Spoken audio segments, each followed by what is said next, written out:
Hello, hello, all. Welcome. I see people coming in the room. Fantastic. Hello, hello, hello. Today is Wednesday. It's hump day.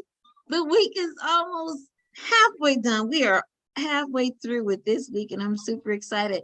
Let's see who's coming in the room. As you come in, could you just drop where you're coming from, where you're joining us from, what part of the country? Are you coming from overseas? Are you in Philadelphia? Are you in California? Where are you from? Go ahead and drop it. Hey, Angelica. Is it Angelica, Heather. Hey. Hi, Maldonado. Hi, Teresa. Hi, Janine. Hi, Jessica. Hi, Lydia. Hey, Teresa. Hey, Wendy. Hey, Chanel. Oh gosh, I'm so glad you guys are all here today. This is about to be off the chain from Midland, Texas. Hey, Lydia. Hi, Andrea. I'm super excited to see you guys. I'm so glad you decided to join us for today's webinar. Come on in the room while you guys are coming in. Andrew's going to drop the link to today's webinar, and you feel free to share with your networks, because if you haven't done so already, this is going to be a fantastic session.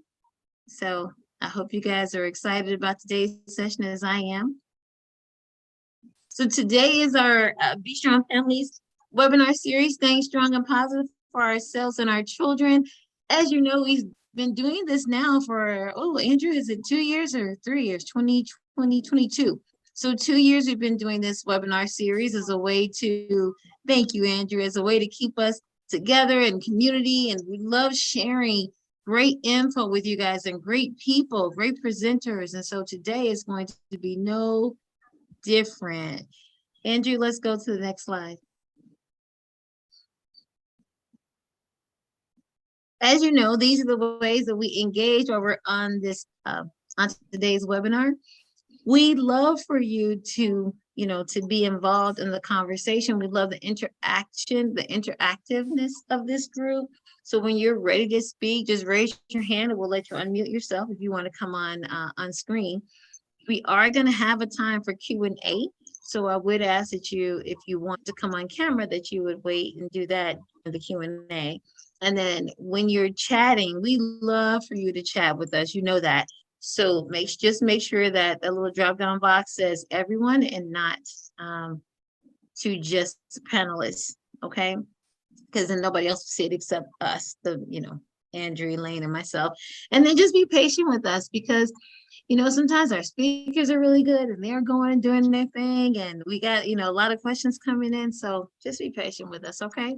Thanks, guys. Next slide, Andrew. So these are agreements. Is how we create we try to create an emotionally safer space. And we ask you guys to be brave in this space with us. How do we do that? Speak from your own experience, use I statements. Your experience is valuable, and it's one that is important. And so we like for you to share your own experience and not everybody else's. So not the parents you serve, not the people next door to you, your experience. And then treat other people the way you want to be treated. This wraps up all of our cafe agreements in a nice little beautiful bow, right? Where we're not judging each other, because we can get that on Facebook or social media. So we don't want to do it here. And what happens here, I would say stays here, but it goes on YouTube. Full presence, please, no multitasking. We know that you can do a lot of things right now, but guys, outside of eating, if you're like playing Candy Crush or on Facebook and answering emails right now, you're gonna miss some really great nuggets. And if you need a minute, take a minute, okay? And I see you guys right now typing. I agree. I love it. I love that you guys are always agreeing to keep the space safe so that people can feel comfortable to share. Yay! Can we get some more agrees? There's like 22 people on here today and only about 7 agrees. So can we just get a few more? Yay! I love it. Okay, I feel a little better about moving forward. Yes! Okay, I feel a little better about moving forward. Thank you, guys. All right. Thank you. So today, One Parent's Journey, you guys know that here at Be Strong Families, part of our webinar series, is that we like to spotlight and highlight parents from across from across the globe who have successfully or who have triumphed over a difficult situation. We love to do that. So today, in honor of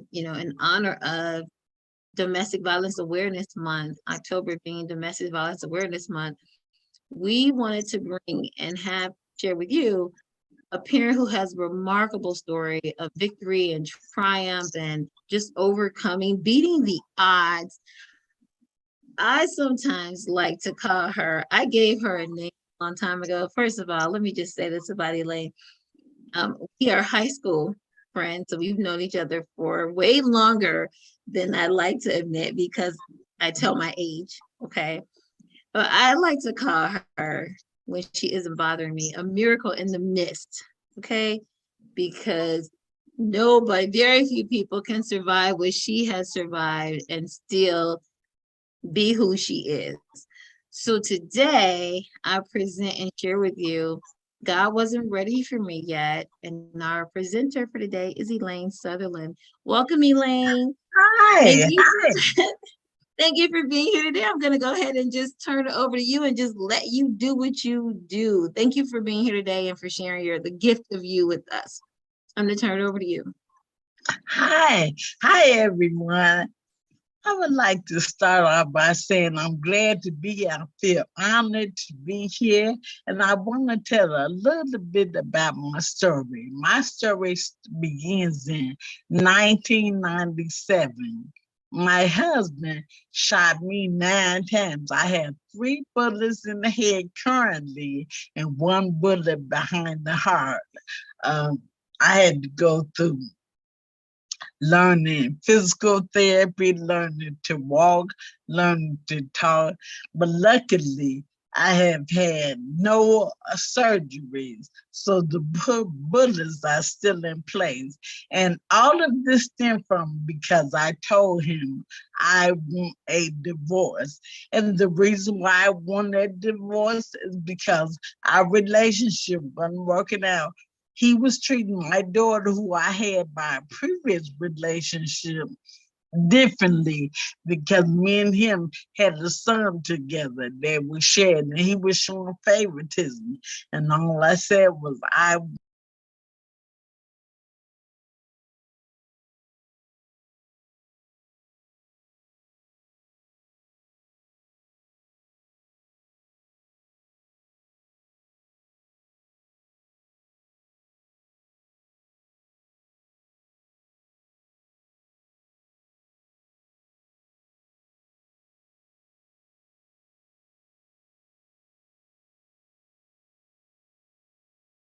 first hospital was unmuted. I'm not. Yeah, start over a little bit. You muted yourself, so you not No, start over, but well, some kind of way you got muted, hon. So we missed all that. When I started doing this, I was telling you we couldn't hear you, so you muted yourself. So back up a little bit in your story. okay, so let me go back to in 1990. Can you hear me now? Because I can see. In 1997, my husband shot me 9 times. I had 3 bullets in my head and 1 bullet behind my heart currently. He shot me because I want a divorce. Um, I said to him, I want a divorce. And the reason I wanted divorce is because I have a daughter with a previous relationship. Me and him shared a son. He started showing favoritism toward our son. So I just wanted to end the relationship. And he preferred to attempted to take my life rather than to let me go. I was saying I spent like 3 months in 3 different hospitals in Chicago. And the last hospital was the rehab where I had to learn to talk and to learn to walk. And I didn't have to have any surgeries because the other 5 bullets left my body, but these four there are still there. And by the grace of God, I was able to learn to walk and talk and eat again. And he was sentenced to 90 years in prison. I wrote a book about the whole ordeal that's available on Amazon called God Wasn't Ready for Me Yet. And that's a great title because God truly wasn't ready for me yet. And it breaks it down in detail. The court proceedings, it breaks it down to my physical therapy, my speech therapy, and all kind of occupational therapy, getting back together, being able to care for my kids. Uh, I would say I want to go into the different warning signs. I have a lot of warning signs for that I wasn't familiar Elaine, with. Huh? Yeah. before you go to the warning signs, can I ask you what was going on that night? Like take us through that night. Like, Okay. you know, like was it just, I mean, yeah, there's warning signs, but take us through that night. What happened that night Okay. that led That to him? well. Okay. Well, we weren't in the same apartments. He was at his mother's home, and he shot me now Friday night, but the night before, that's when he begged and let's go to counseling, and I said no, I want a divorce and all that, and so I mean, and then he came over that at a Thursday because it shouldn't happen on a Friday. He came over on a Thursday, all making ruckus so bad there we had to call the police department because he was just beat on the door and acting. He just wouldn't take no for an answer. So we called the police department, and the police stated that I give him all his belongings, in which I did, even my keyboard, even some of the rings back, everything. That happened the day before, but it was not over because he harassed and called me all that Friday morning. And I kept saying, no, no, I want a divorce. So that night, he came in the house, he kicked in the door, and he proceeded to run in the bedroom and shoot me. And he shot my daughter, who was 5 at the time. And the whole interview is on YouTube. And if we go to my YouTube channel, Elaine Sutherland, the title of that video is Elaine on Maury, Maury. I did the interview with Maury Povich in 2003 on this incident. And I know my mother had asked for his mother's address the night before when he came up with all the police and all that records, and she had wrote it down just on her table. Thank God that when the police, after the shooting that Friday, they came into the scene and they took that information or that envelope, and that's when they captured him. He was about to try and leave town, leave Chicago, and pretend like he was never there. So he was caught within 20 minutes of committing the acts of attempted murder. He got 30 years for attempted murder of myself, 30 years for attempted murder of my daughter, and 30 years for home invasion. Was your son there as well, or no? Was he in the space, or was it just you? No, and that's why it was premeditated. He knew what he was going to do. My son was safely at his mother's house. a mother's apartment. So he knew absolutely what he was going to do.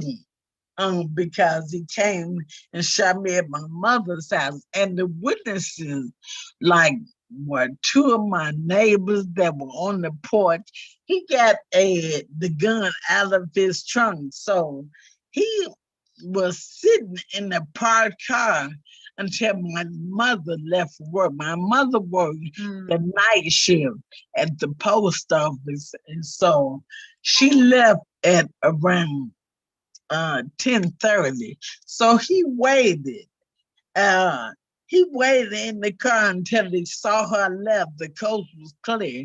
Then he came in and shot me. Wow. Wow. So how is your daughter today? Like, Oh, today, Erica, she suffers a lot of mental because in my case, I don't remember any of it. As right now, all of this is what I was told. I remember waking up in the hospital recovering. She was the witness for the state. So she still suffers emotional problem. Yeah, it was the state that pressed her. That's the reason he got so many years. 90 years, that's a lot of years. But the state was after him because he was a state employee. He was a correction officer. So my daughter was a witness for the state because she witnessed him shooting both of us. where was your daughter shot? Where? She was shot in the face. The bullet went in the top lip, came out the bottom. She was 5 years old at the time. Now she's 31. Wow. Wow. Wow. Bless the Lord. So how was you have a son too. What's your son's name? His name was William Sutherland. And he Yes, wasn't there. He he wasn't wasn't. there. He Was wasn't there, this but he's. go ahead. I want to say he suffers because Mhm. you can just imagine having that title as your father attempted to kill your sister and your mother. Mhm. So I know that's embarrassing for him, and it hurts him to this day. I know. Yeah, that was gonna be my question. Like, how was he impacted by this? And he wasn't there, but I'm sure. How long were you in recovery? Like, Okay, and what did you so have to what you got? Where exactly did you get shot? You got shot 9 times. Where were you shot? okay, I was shot 3 in the head, 1 behind the heart, and the rest like in the back area, the back, and 1 in the wrist, the 1 in the face, and I'm thinking that's about it. 3, 4, 5, 6, yeah, and the back area, the rest. But the main ones was the 3 in the head and the Mm-hmm. 1 behind the heart. And I Yeah. spent like 3 months in the hospital. So I think that last month I Mm-hmm. spent more physical therapy. The first month, the first hospital, just me getting stable. I know I had to have my mouth wire shut because the bullets broke my jaws, and uh, so I had, because these bottom 5 teeth, they're not mine because he shot those off. Wow. Wow. And so how long were you in recovery? I remember coming, by the time we heard your friends, it had been a while. So how long were you in recovery? Like, because you had to learn to walk all over again, talk all over. You had to relearn absolutely everything. How long was this process for you from beginning until? Okay, so I was saying Um, he shot me, I'm saying May, June, July, when my birthday I come. I'm thinking it's a month alone to learn to walk, the physical Mhm. therapy, the speech therapy, a month like to recover, and a month to get used to it before I start walking. So Mhm. I would say a month far as getting back, being able to walk and to talk again and to eat food.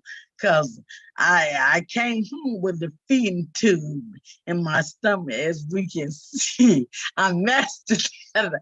I messed together eating, uh, but I was I was in the hospital. I was on parade foods. You know what parade foods is? Parade foods is foods that's put in like in the blender, cheeseburger. Have you ever, audience? Have you ever had a cheeseburger that's blended? Oh, buddy! But I had to have all that because my mouth and my jaws weren't used to, they didn't want them to move. Even once the wires was taken out, they didn't want my whole jawbone was fractured. 3 months, Elaine. It didn't only take 3 months of And recovery.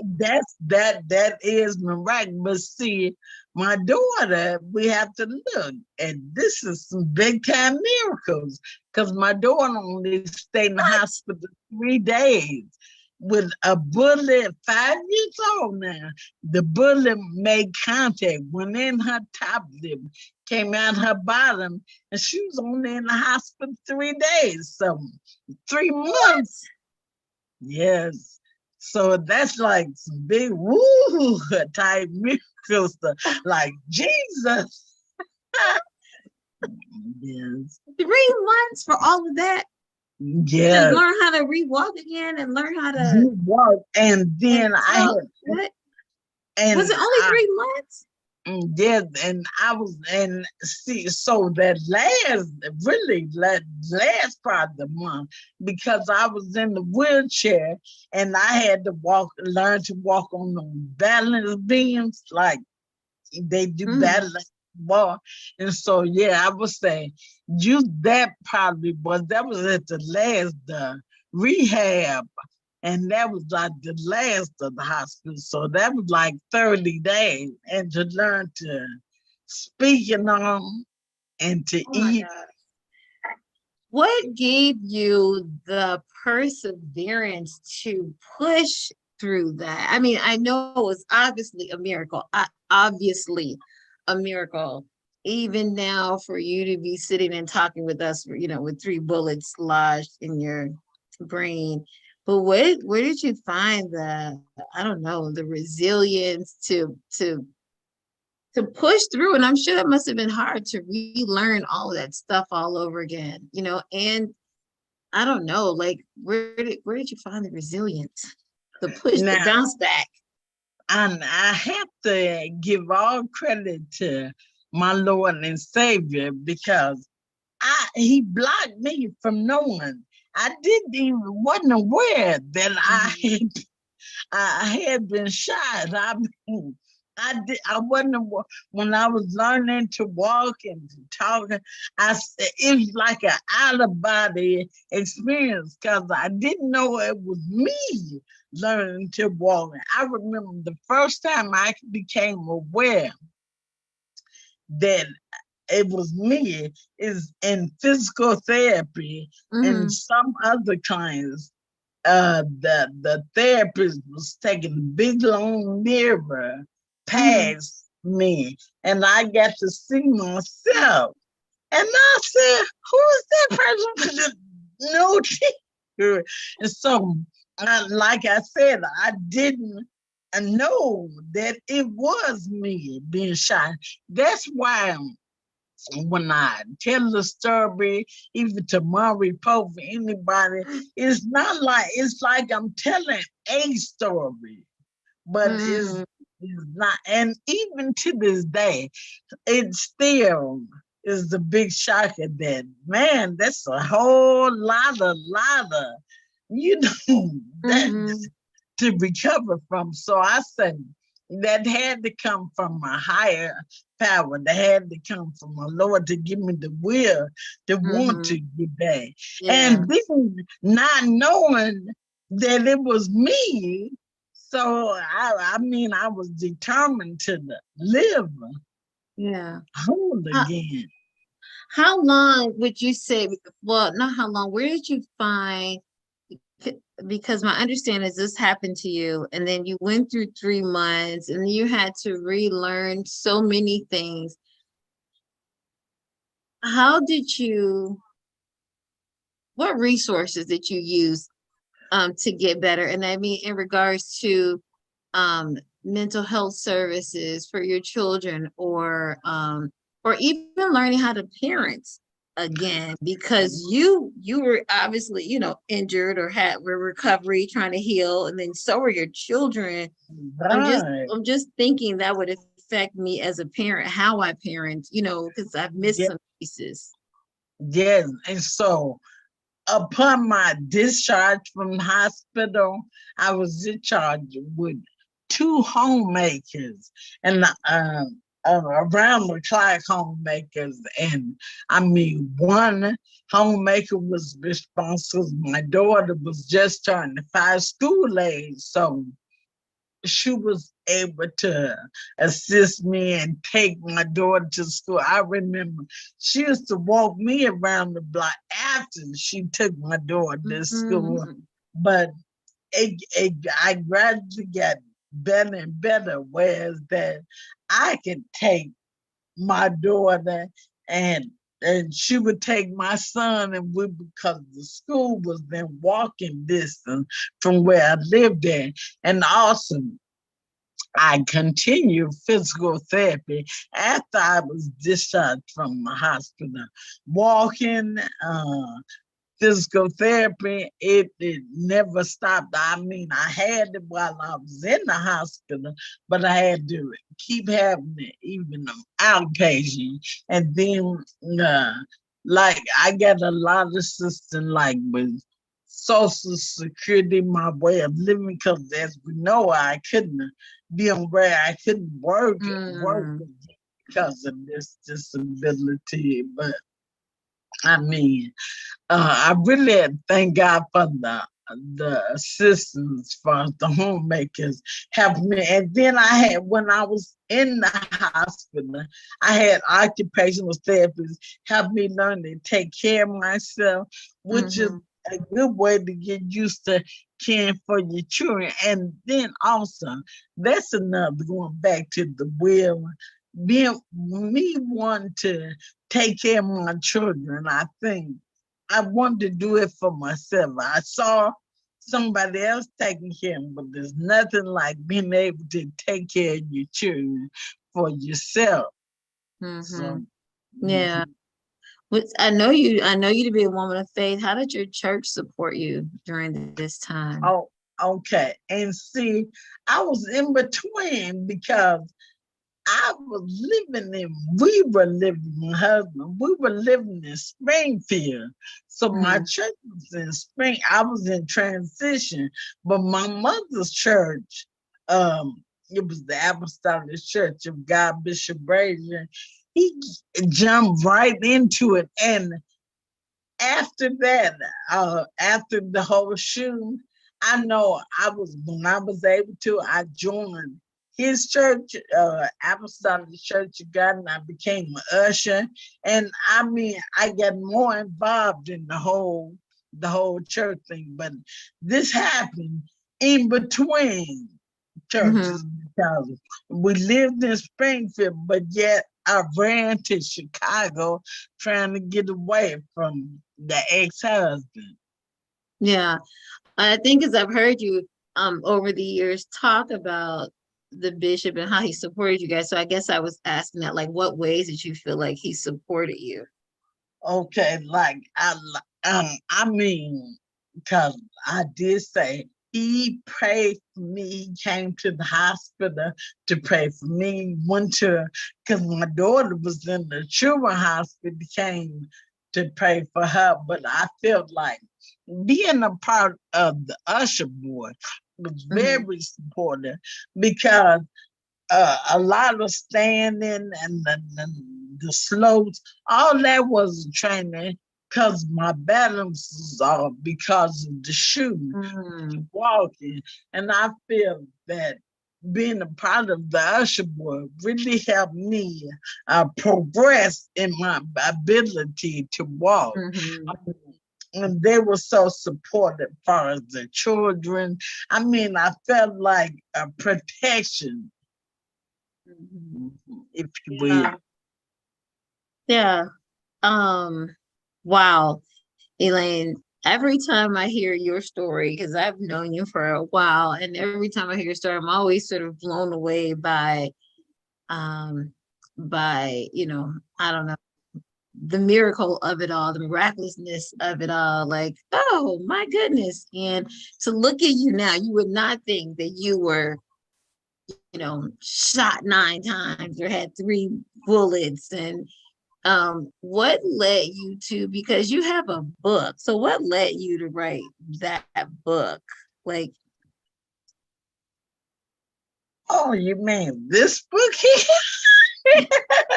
Okay, well, it's autobiography. It's my whole life, but this had to be on print. This miraculous. It that's how it ended up. Yeah, it had to be on print, because it's unbelievable, and to be able to just say it and for it to go away, it had to be something that was recorded. And then to talk about my whole life, because my whole life was as a testimony and my education, and for me to be shot in the head and still have my remembrance of all my education, that had to be on record. So I just didn't want the story to never end. Like I said, it happened in 1997. The story continues to go on. Yeah. Wow. So you were going to tell us some warning signs. What warning signs would you tell for other people who might be in, domestic violence relationships? What warnings would you tell them to look out for? Okay, let's give it to the warning sign. Yeah, okay. Yeah, let's see. Let's hold this up so I can see.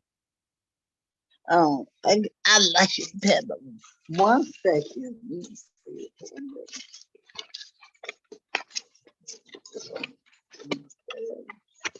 1 second, people. It's your world, Elaine. Okay. Now, this is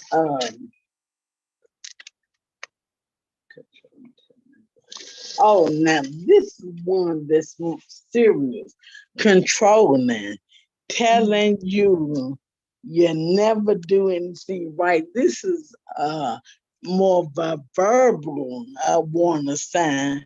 When a person is so negative and they want to tell you you're not doing stuff right, everything you do is wrong, showing extreme jealousy of your friends or time spent away from them, want you all to them, not want you to go anywhere to family or friends, preventing or discouraging you from spending time with family and friends, making up reasons where you shouldn't spend time with anybody besides them, controlling finances in the household. This is the big problem.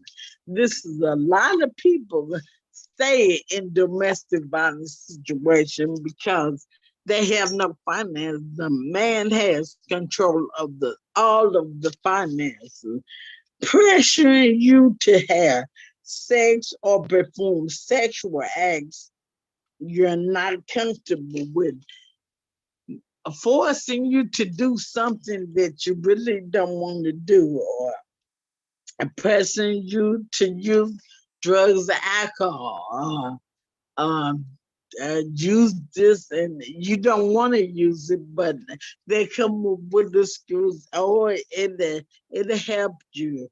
Just trust me. Intimidating you through threatening looks or acts.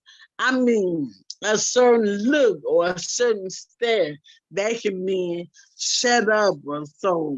I mean, you'll be so mentally trained to be quiet because his the look on his face, destroying your belongings or your home, your property, personal items that's yours, destroying them, insulting your parent or threatening to harm or take away your children or pets.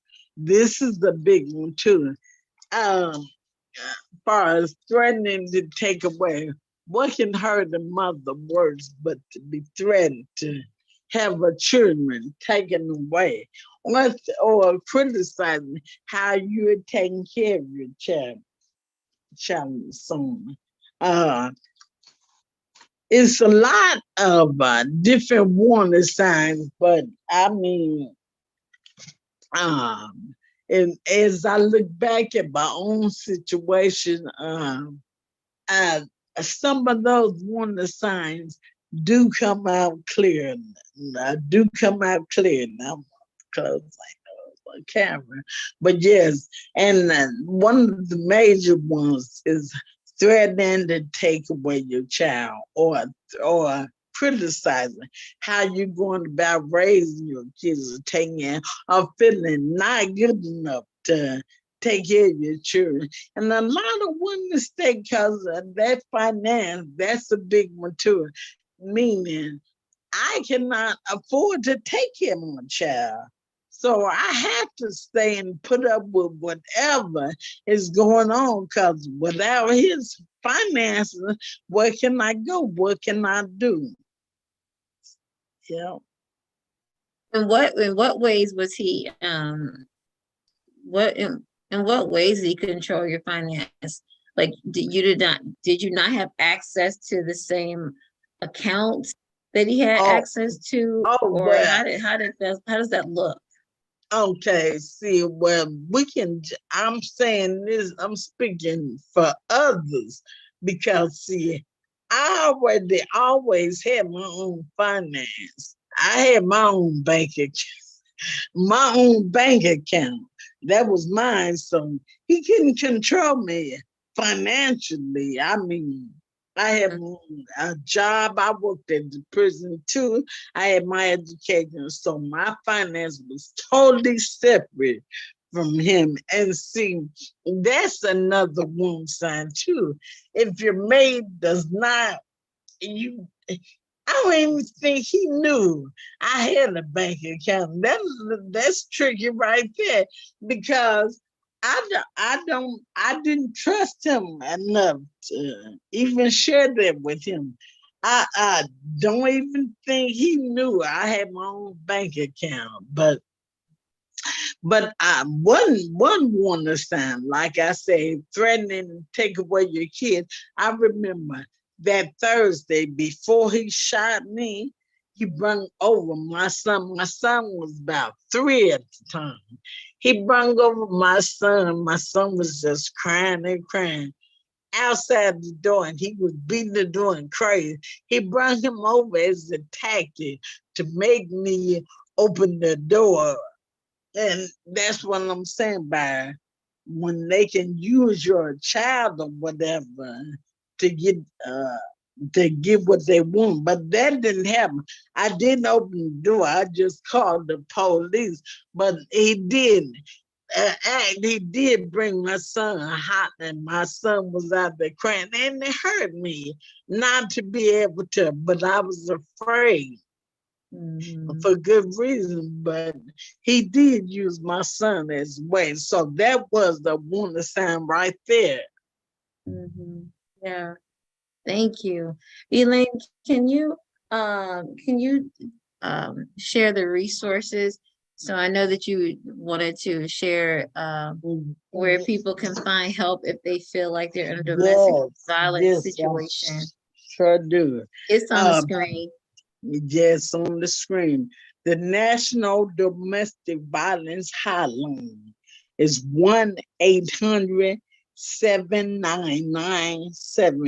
1-800-799-7233. If a person you have someone you just need someone to talk to, I mean the code because you need help, reach out and touch. I want people to take it, and I said in my book too, I want people to take it seriously because it can only turn out worse. I mean, my case, I know I'm a miracle, but I mean, it's a long lasting effect on your children and everybody in your life. So to act on it immediately is what's needed. Get out as soon as possible. Call for help. Like I said, the domestic violence hotline. Again, their number is 1-800-799-7233. And the sooner the better, because you save yourself and you save your children too. Yeah. Thank you, Elaine. And so before we share, because I saw Andrew dropping the link already to where people can buy your book. Does anybody have any questions? We're gonna open it up for Q&A. Does anybody have any questions for Elaine at this time? Feel free. You can put it in the chat, um, or you can just raise your hand, and we'll put you on screen with us. So Elaine is gracious enough to allow us Q&A. So please feel free to drop any questions you might have, comments um, in the chat. We'd love to hear from you. I think the most who so how long did it take, because you were down for the recovery process took 3 months, and then you were unable, how do you take care of yourself now? If you so you just How do you take care of yourself? Because were you did you say you weren't able to attend to work or to have a job, or you were, or how does it Oh, work? now I'm on Social Security disability. Okay. So that's how financially I don't work. Um, Hmm. yes, but yes, I do not work, but and I took out loan on my job because before I was a drug and alcohol counselor at the prison, I took out long term disability, and I'm on that now permanently. Wow. Mhm. Wow. This is interesting. You just signed up for that, or that was before you did that's a guy move. Like a lot of people don't even sign up for, long-term But disability but because they don't think now something will happen. but now it's no more existent. I mean, I just Wow. found out that jobs now they don't offer that no more. So I Uh, mean, that was by the grace of God for me to sign, and I didn't even know I had signed up for that. But yeah, and it was very pricey. But now they don't even offer that. wow. So we do have a question for you. Lourdes said, how do you start a conversation with someone you suspect is suffering domestic violence? That's a good question, Lourdes. Thank you. That's a good question too. How would you they suspect, I guess, how would you I guess by really starting off asking little questions that could go into, so you can get some idea, asking little questions about it. Because a lot of times people, not a lot, I would say 99% of people want to keep it hidden. So you're going to have to start out by asking little bitty questions that lead up to a big question. Everybody's ashamed of it, and they don't want no one to find out. But by asking little questions around the situation, you could come out with the answer. They won't want to tell you, but right out, so you will have to dig deep in. Ask them Thank you, questions. Lourdes. Thank you. That's a good question. When you say small questions, are you saying things like, how do you go to how do you see your family? When was the last time you talked to your family? Stuff like that. Yeah, stuff like that, or I'm trying to. That's something like, when the last time you sent your family, like, do you get an allowance or what? Are you happy, or how many kids? Little question like that.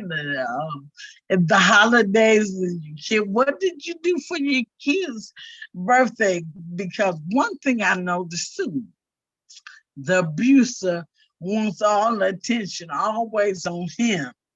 So, like, if you have a child's birthday or something coming up, they don't want to spend no money or anything celebrating somebody else. They want all the attention on him. So a little question could be similar as, so what are you doing for his birthday or something? And that could lead into something.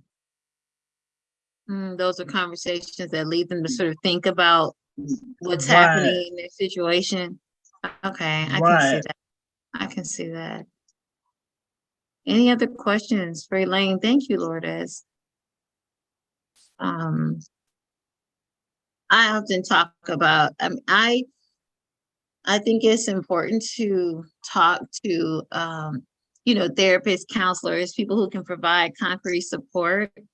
But I think I love this type of like hearing from an actual survivor, because it makes me think of a time in a cafe when I was holding space. I was a room host at a cafe. And one of the things that cafes we're taught to do is to hold space for people, and to not be like don't therapize people in cafes, right? They can just talk, and that there's no big eyes or little U's in cafes. And I remember holding space at a table as a room host, and a young lady shared that she was just sharing. She was answering the question that was on the table, but as she shared, you could hear that she was in an unhealthy relationship, but it was possibly domestic violence. And I remember the hair on my arms just, rising up like, this is domestic violence. Oh my God, what can I do? What can I do? And because I couldn't therapize her, right, I didn't have to show up and be the expert, which was good because I didn't have any experience with domestic violence. I wouldn't know what to tell her. And then at the table, after she finished talking, the other women at the table started sharing their stories, and they were approaching it like this, like, when I was in domestic violence situation, my guy did that to me too. He was doing this, and I was blown away, like, OMG. Personal stories. I mentioned it earlier when I went over the agreements, that speaking of your own experience has value because everybody has a story. And so when we share it in moments like this and on platforms like this, people can see themselves in your story, and then they get to choose to be the change they want to see in their own situations. You know what I mean? Like, oh, I'm not by myself. I did learn about that. I have experienced this. And it also, for the person who's in domestic violence, that there's hope. Right, there's hope, and they get to see those warning signs. There's hope and feel inspired, you know what I mean, to make change because maybe somebody else did it, Right. And that's true. That's true. And the key thing, like you said, there's hope. If she can make it, and she can be saved, so can I. If she can get out, Mhm, so can I. Yeah. mhm. Elaine, as we wrap up, what encouraging word would you tell somebody else who might be in a domestic violence situation right now? What would you say to The main thing is it takes a lot of strength. It's very hard, but the main thing is this: to get out, to get help, to reach out, to try and get away, because I don't want you to experience what I had to go through. So the main thing would be reach out to someone, a pastor, someone you got to know, someone that can help you to save you and your children, because it's awful thing to have to live with. And then you have the giver, because I still suffer from giver, from just getting with someone like him and the harm that he did to my daughter at 5 years old. So I mean, I would say the most important thing is to reach out and try and get out, call the hotline to save yourself as soon as possible, save yourself and your children as soon as possible. hmm Thank you, Elaine. We have a lot of people in the chat saying, thank you, Elaine. Thank you for sharing the story. Thank you for sharing, Elaine. You're a strong person. God bless you. Thank you so much for sharing your story. Thank you, guys. Thank you so much, Elaine, for being here today. Andrew, you can just put her book up. I know Elaine was kind enough to share it with us a little earlier. Uh, but here's our God Wasn't Ready for Me Yet. It is available on Amazon. You can use the QR code and go straight there. Andrew is also dropping it in the chat. It is a quick and easy read. It's a good read, but it's a quick and easy read. So you can knock it out on your train ride to work. And then next slide, Andrew. Follow Elaine on social media. Here are her social media platforms where you can find Elaine. Elaine shares her story on YouTube. You can also follow her on TikTok and Instagram. She has an IG account. Don't go to her Facebook page, but definitely go to YouTube, TikTok, or Instagram. Okay, thank you, Andrew. You know what we do, guys? For every webinar, we always ask people to please amplify something good. You heard a really heavy story today, but you also heard someone who overcame the odds. She bounced back. And so today we chose hashtag amplify. God wasn't ready for me yet. I saw Andrew dropped hashtag get out and get support. What would be your hashtag? What will you amplify leaving today's webinar? Something positive that you'll amplify, use it, that you'll, amplify. Okay. I would say, I don't know, hashtag amplify miracle in the mist. I know she likes that every once in a while. I try and say that for her because it makes her happy. But what would you amplify? Go ahead and drop your positive amplify in the chat for us. Um, Thank you, guys. Thank you so much for being here today, Elaine. I enjoyed hearing your story again. I'm always amazed at what God did, and to see you up and doing your thing and driving me crazy and all of that, to just miraculous working power. So thank you. Next slide, Andrew. Don't forget to join us this Friday at Taste the Cafe, led by the National Parent Cafe team. Thank you, Janine. That's a good one. They're all good. When two aspirins won't fix it, we're doing a Recovering Together Cafe. Everybody is recovering from something, So please feel free to join us on Friday's Cafe. It is an hour and a half. Come prepared to just be there for the entire time if you can, and be prepared to be fully present, because you can't be driving and stuff because it doesn't work that way.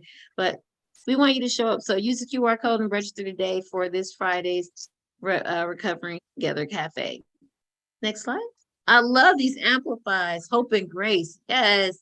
Be strong families. We have coming up next week, our webinars. for the next couple of weeks, or the timeline is on our link on our website and under the webinar tabs. And if you need certificates for attending today's session, you can contact info at Be Strong Families, and they'll get that out to you. Okay, that certificate that you need. Just use the QR code. Bam, you're right there. Next slide, Andrew. Don't forget to stop by our Be Strong Family shop and pick up your supplies, your games, your gifts, all of that great stuff. Don't forget to stop by the shop. Next slide. And then most important, join our YouTube community, okay? Subscribe. We are growing. Andrew, where are we at now? I mean, how many people do we have now? 430. Yay! We are growing our YouTube community. If you want to be a part of our YouTube community, you can go there and catch all of our past webinars. You can see the ones in the future that we're going to put on there, because we load them as soon as we get done with them. So if you miss one, you're like, oh my gosh, where can I find it? Follow us on YouTube, Be Strong Families.